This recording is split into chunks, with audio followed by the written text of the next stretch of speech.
Here's Bishop Kulick's recipe for a cranberry mango chutney. It's great for experienced chefs and for amateurs.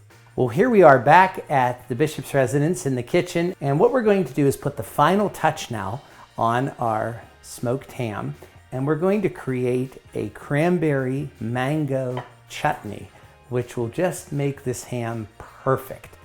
As you can see, the ingredients that I'm going to be using today is a fresh mango, 2 tablespoons of hot honey, 2 teaspoons of Chinese 5 spices, and 1 can of whole berry cranberries. Well, the first thing, and probably most difficult thing of this chutney, is taking the fresh mango. We're going to peel it and prepare it. So I'm just going to slowly peel the mango.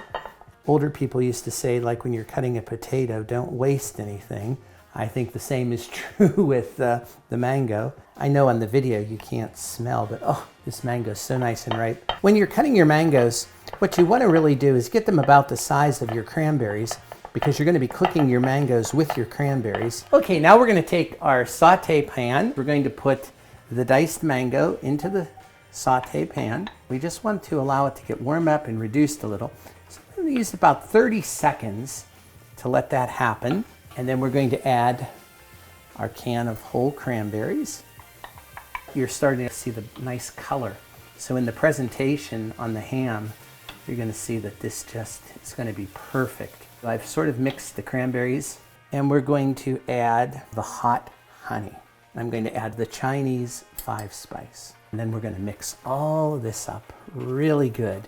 And we're going to just let this saute for about 5 to 6 minutes.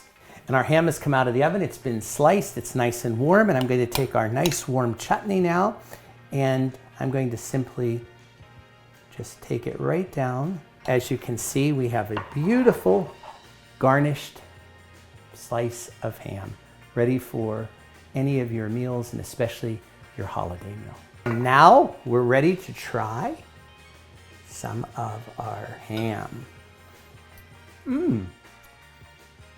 That is very good, and a great garnish that you can use for the fall and especially the holiday seasons.